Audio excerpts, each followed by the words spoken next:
বাবা মার বিরুদ্ধে কথা বলা, বাবা মার সামনে দাঁড়িয়ে নিজের পছন্দের পাত্রকে বিয়ে করতে চাওয়া ইন্ডিয়ান কালচারে এখনও পর্যন্ত ভালো চোখে দেখা হয় না। এবং এই কাজগুলো করতে পারা খুবই কঠিন। কিন্তু তার চাইতে কি সহজ একটা মার্ডার প্ল্যান করা বা সেটাকে রূপ দেওয়া? হ্যাঁ, পুনের যে কেতন অগ্রওয়াল মার্ডার কেসটা নিয়ে এখন সোশ্যাল মিডিয়াতে আলোচনা চলছে, আমি সেটার কথাই বলছি। আমি বলছি সিয়া গোয়েলের কথা। 20 বছর বয়সী, আমার চোখে একটা বাচ্চা মেয়ে। সে তার বাবা মার সামনে দাঁড়িয়ে নিজের পছন্দের পাত্রকে বিয়ে করতে চাওয়া বা অপছন্দের পাত্রকে বিয়ে করব না এই কথাটা বলতে পারেনি, এতটা সাহস তার হয়নি। কিন্তু একটা মার্ডার প্ল্যান করা এবং সেটাকে রূপ দিতে সে পেরেছে। সিয়া গোয়েল আর কেতন অগ্রওয়ালের বিয়ে ঠিক হয়েছিল। আগামী নভেম্বর মাসে তাদের বিয়ে হবার কথা। আর এই ছেলে মেয়ে দুটোর পরিবারই খুবই ধনী পরিবার, মানে বাড়ি আছে গাড়ি আছে এমন ধনী পরিবার নয়। মেয়েটির পরিবারের 300 কোটি টাকার উপরে সম্পত্তি এবং ছেলেটির 600 কোটি টাকার উপরে।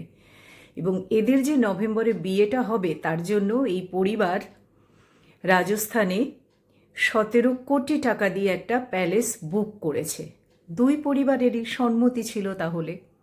আর হ্যাঁ, এই দুটো পরিবারের 35 বছরেরও পুরনো বন্ধুত্বের সম্পর্ক। এরা ফ্যামিলি ফ্রেন্ডস।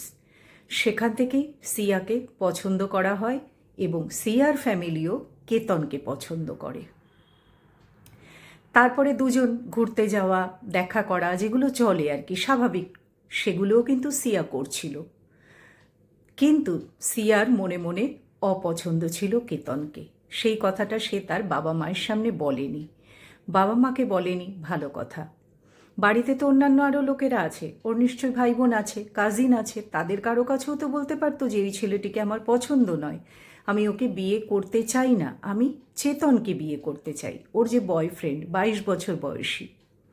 কিন্তু এগুলোর কোনো রাস্তায় সে ধরেনি, কোনো রাস্তাতেই সে যায়নি। তার চাইতে তার সহজ মনে হয়েছে যে কেতনকে দুনিয়া থেকেই সরিয়ে দেওয়া।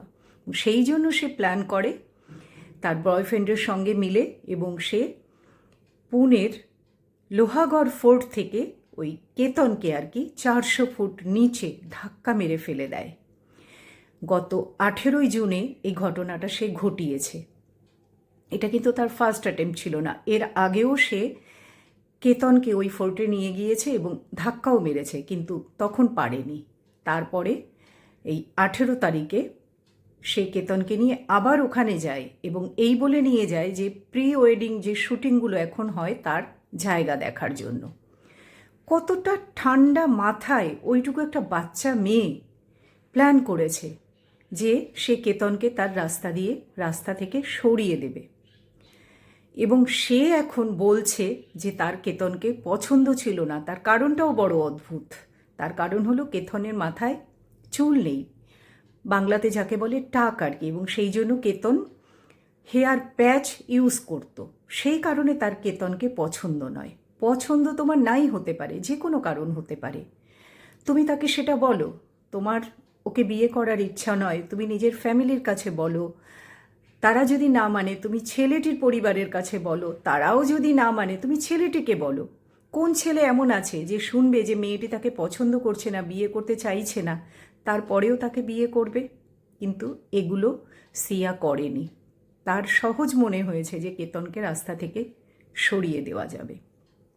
সেই কারণে সে তাকে ওই লোহাগড় ফোর্টে নিয়ে যায় এবং সেখান থেকে ধাক্কা মেরে ফেলে দেয়। একবার ভেবে দেখো, কত সহজেই ব্যাপারটা মিটে যেত। সিয়া তার পরিবারের সামনে, তার বাবা মায়ের সামনে দাঁড়িয়ে বলতেই পারতো যে এই ছেলেটি আমার পছন্দ নয়, আমি একে বিয়ে করব না, আমি বিয়ে করব না। মাত্র 20 বছর বয়স তার। অথবা বলতে পারতো যে আমার চেতনকে পছন্দ, ওর সঙ্গে আমার বিয়ে দাও, তবেই আমি বিয়ে করব, নচেত আমি বিয়ে করব না। এগুলো সে করেনি। আর তোমার পছন্দ নয় বলে তুমি কাউকে মার্ডার করবে, সেই প্ল্যান করবে, এটা কেমন বিচার? কোথার থেকে আসে এই চিন্তাধারা?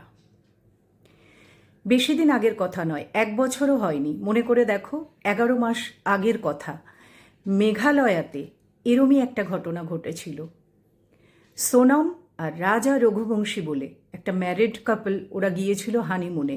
সেখানেও কিন্তু এই একই রকম ব্যাপার ঘটেছিল। মেয়েটির প্রেমিক ছিল এবং প্রেমিককে সে ডেকেছিল, আর সেই সঙ্গে সে কিছু ভাড়াটে খুনিও হায়ার করেছিল ওই রাজা রঘুবংশীকে মারার জন্য। আর এখানেও এই যে বাচ্চা দুটি ছেলে মেয়ে, 20 আর 22 বছর এদের বয়স, এরা পড়াশোনা জানে, এডুকেটেড, কিন্তু এরা আইনকে কিন্তু এক ফোঁটা ভয় পায়নি। এরা একবারও ভাবেনি যে আমরা যখন ধরা পড়ব বা আমরা যদি ধরা পড়ি আমাদের কি অবস্থা হবে।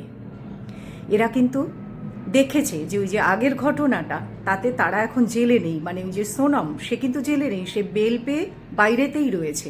তো হয়তো কোথাও একটা এইগুলো এদের আশকারা দেয় যে কাজটা করি, যদি ধরাও বা পড়ি তাও তো ছাড়া পেয়েই যাব। কিন্তু কথাটা হলো যে পরিবারের ছেলেটি যে গেল, ছেলেটি যে মারা গেল, সেই পরিবারের ক্ষতি কোনোভাবে কেউ কি পূরণ করতে পারবে? কোনোভাবে কি ওই ছেলেটিকে তার মায়ের কোলে ফিরিয়ে আনতে পারবে? ভিডিওগুলো তোমরা দেখে থাকবে, ছেলেটির মা বাবা কিভাবে হাহাকার করছে, কেমন কান্নাকাটি করছে। ওদের তো পুরো জীবনটাই ওদের শেষ হয়ে গেল। সব সময় বিয়ে একটা বিশাল বড় জিনিস, আর বাবা মায়েরও উচিত যদি একবার বোঝে যে আমার ছেলে বা মেয়ের এখানে পছন্দ নয়, সেখানে তাদের ফোর্স করা উচিত নয়। আর সবচাইতে আমি বলবো, ঘা যার ব্যথা তার, যখন পছন্দ নয় তখন সেটা বলো, সেটার জন্য লড়াই করো। অন্য কেউ পছন্দে থাকুক তো সেটা বলো, না থাকে তো বলো এটা আমার পছন্দ নয়। কিন্তু তাই বলে তোমার পছন্দ নয়, কারণ যে কোনো কারণই হতে পারে, এখানে একটা তুচ্ছ কারণ, চুল কম, যেমন পরিবার থেকে এরা এসেছে, চুল তো ওখানে ও হেয়ার ট্রান্সপ্লান্ট তো করাতেই পারতো, ওটা তো কোনো সমস্যাই ছিল না, তবুও। কিন্তু এই যে অপছন্দের কারণে কাউকে তো তুমি মেরে ফেলতে পারো না, কাউকে মেরে ফেলার সিদ্ধান্ত তো তুমি নিতে পারো না।